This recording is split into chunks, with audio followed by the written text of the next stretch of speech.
Breaking చూస్తున్నాం. Israel Iran మధ్య తీవ్ర ఉద్రిక్త పరిస్థితులు చోటు చేసుకుంటున్నాయి.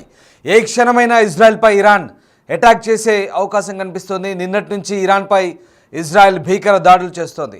న్యూక్లియర్ ప్లాంట్స్, సైనిక స్థావరాలే టార్గెట్గా మిసైళ్ల వర్షం కురిపిస్తోంది. ప్రతీకారంతో ఇరాన్ రగిలిపోతోంది.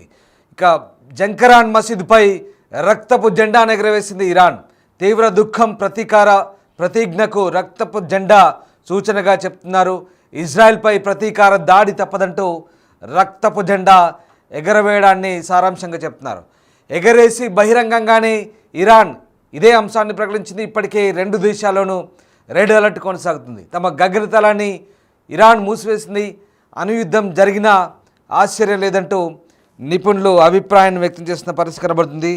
ఇక ఇజ్రాయెల్ చేసిన భారీ దాడులతో ఒక్కసారిగా ఇరాన్ పూర్తి స్థాయిలో టెహ్రాన్తో సహా చాలా ప్రాంతాల్లో జనాలు బయటకు పరుగులు తీసిన పరిస్థితి. ముఖ్యంగా ఇరాన్ అణుస్థావరాల లక్ష్యంగా ఇజ్రాయెల్ భీకర దాడులు కొనసాగించింది. వందల సంఖ్యలో డ్రోన్లను ప్రయోగించింది, మిసైళ్లను ప్రయోగించింది. ఈ నేపథ్యంలో ఒక్కసారిగా ఇరాన్ కూడా అప్రమత్తమైంది. ఇరాన్ కూడా అటు టెల్ అవీవ్పై దాదాపు 100 డ్రోన్లను ప్రయోగించినట్టుగా తెలుస్తుంది.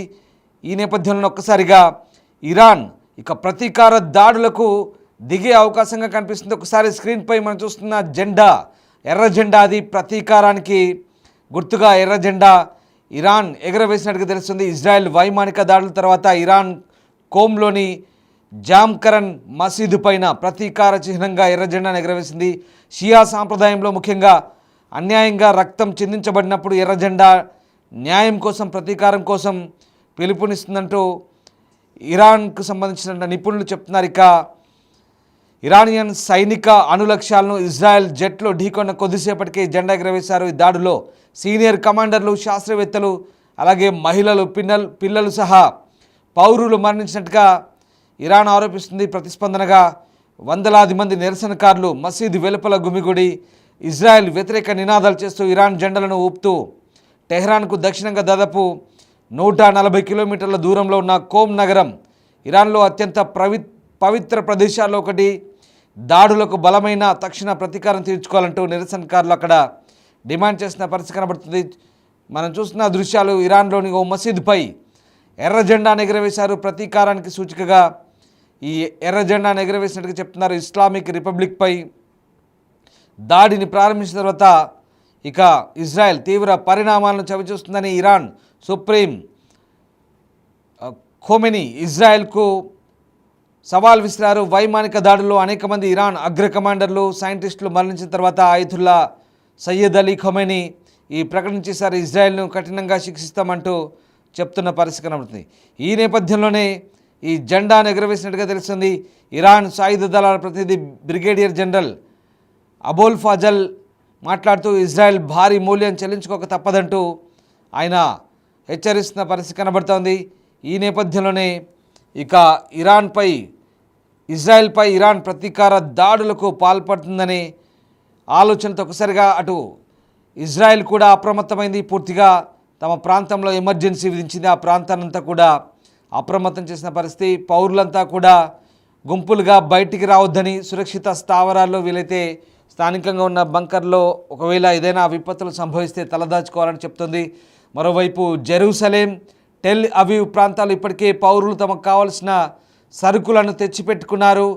బయటకు వెళ్లేందుకు అవకాశం లేకపోవడంతో ప్రస్తుతం ఈ రకమైనటువంటి సన్నాహాలు చేసుకుంటున్న పరిస్థితి కనబడుతుంది. దాడులు జరిగితే ఎలా తప్పించుకోవాలో కూడా ఇప్పటికే ఇజ్రాయెల్లో సైరన్ల మోత మోగుతున్న పరిస్థితి కనబడుతుంది. మరోవైపు టెల్ అవీవ్పై 100 డ్రోన్లను ఇరాన్ ప్రయోగించినట్టుగా తెలుస్తోంది. దీన్ని అటు ఇరాన్ భూభాగంలోనే ఇజ్రాయెల్ వాటిని ఎయిర్ డిఫెన్స్ సిస్టంతో ఇజ్రాయెల్ భూభాగం వెలుపలే వాటిని నిలువరించినట్టుగా తెలుస్తోంది. మొత్తం మీద భారీ దాడులు చోటు చేసుకునే అవకాశం కనిపిస్తుంది. ప్రతీకార దాడులకు ఇక ఇరాన్ కూడా సిద్ధమవుతున్నట్టుగా తెలుస్తుంది. టెహ్రాన్ 3వ సుసంపన్న కేంద్రాన్ని ప్రారంభించబోతున్నట్లుగా ప్రకటించిన తర్వాత ఇరాన్ అలాగే అంతర్జాతీయ సమాజం మధ్య ఉద్రిక్తతలు ఏర్పడి ఈ దాడులు కొనసాగుతున్నాయి. అంతర్జాతీయ అణు ఇంధన సంస్థ 2 దశాబ్దాల తర్వాత ఇరాన్పై ఇలాంటి అణ్వాయుధాలను తయారు చేద్దంటూ నిందను మోపిన తర్వాత కొన్ని గంటల తర్వాత అణ్వస్త్ర వ్యాప్తి నిరోధక కట్టుబాట్లను నెరవేర్చడంలో ఇరాన్ విఫలమైందంటూ ఆరోపణ చేసింది. ఇక ప్రధానమంత్రి బెంజమిన్ నెతన్యాహు ఈ దాడి ఇరాన్ బాలిస్టిక్ క్షిపణుల కార్యక్రమానికి కేంద్ర బిందువు అంటూ చెప్తున్నారు. ఈ ముప్పును తొలగించడానికి దాడులు కొనసాగుతున్నాయంటున్నారు. మరిన్ని దాడులు చేస్తామంటూ ఇజ్రాయెల్ చెప్తోంది. IDF chief of staff lieutenant general Eyal Zamir ఈ ఆపరేషన్ ఖచ్చితంగా అవసరం అంటున్నారు.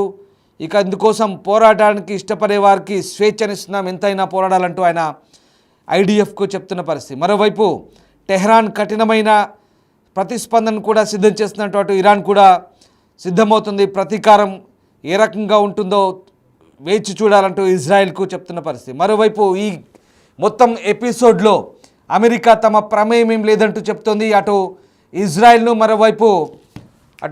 మరోవైపు ఇరాన్ను, ఈ రెండు దేశాలను కూడా అమెరికా హెచ్చరిస్తోంది. శాంతి పాటించాలి, సంయమనం పాటించాలంటూ చెప్తుంది. ఓవైపు ఇజ్రాయెల్ దాడులకు తమకు సంబంధం లేదంటూ అమెరికా ఇక్కడ చెప్తున్న పరిస్థితి, క్లారిటీ ఇస్తున్న పరిస్థితి. ముఖ్యంగా ఈ దాడులు ఎందుకు కొనసాగాయి? వాస్తవానికి సిరియా రాజధాని డమస్కస్లో ఏప్రిల్ 1, 2024లో ఇరాన్ కాన్సులేట్ దగ్గర ఓ బాంబు దాడి జరిగింది, మిసైల్ దాడి జరిగింది. ఈ దాడిలో 7 ఇరాన్ రెవల్యూషనరీ కమాండర్లు మృతి చెందారు.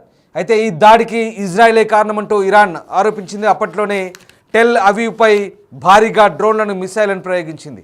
దీంతో ఈ రెండు దేశాల మధ్య యుద్ధం చల్లారలేదు. మరోవైపు ఇటు ఇరాన్ అటు యెమెన్ తిరుగుబాటుదారులైన హౌతీలకు, అలాగే లెబనాన్ హెజ్బుల్లా కమాండర్లకు, హమాస్ ఫైటర్స్కి ఫండింగ్ చేస్తుంది, ఆయుధాలను అందిస్తుందంటూ ఇజ్రాయెల్ ఎప్పటి నుంచో ఆరోపిస్తుంది.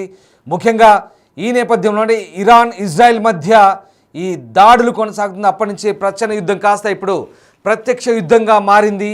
వాస్తవానికి హమాస్ ఇజ్రాయెల్ మధ్య, గాజా ఇజ్రాయెల్ మధ్య జరుగుతున్న యుద్ధం ఇప్పుడు దేశాల మధ్య యుద్ధంగా పరిణమించింది.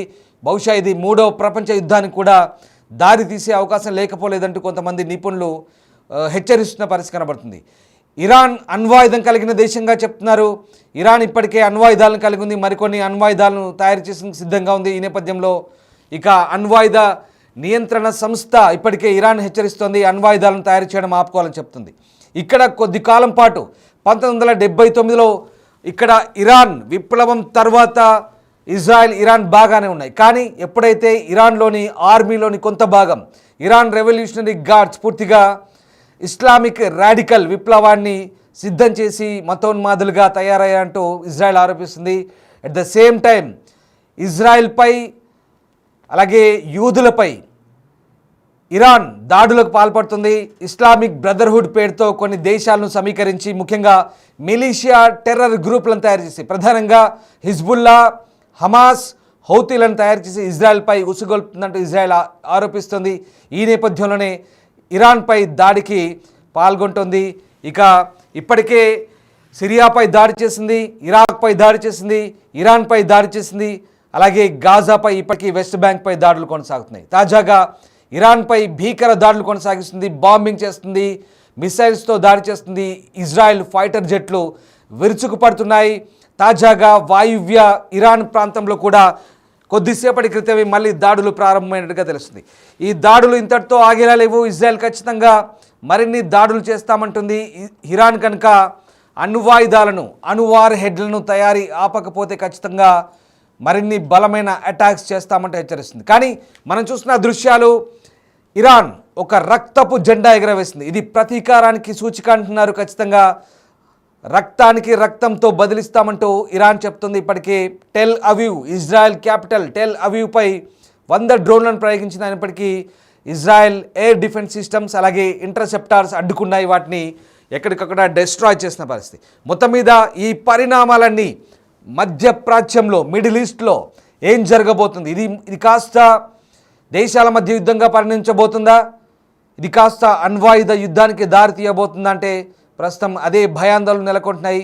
పాశ్చాత్య దేశాలు ఇజ్రాయెల్కు సపోర్ట్ చేస్తుంటే ఇరాన్కు మాత్రం అటు రష్యా, చైనా లాంటి దేశాలు మిత్ర దేశాలుగా మాత్రమే ఉన్నాయి, కానీ యుద్ధంలో ఎక్కడా సహకరించిన పరిస్థితి.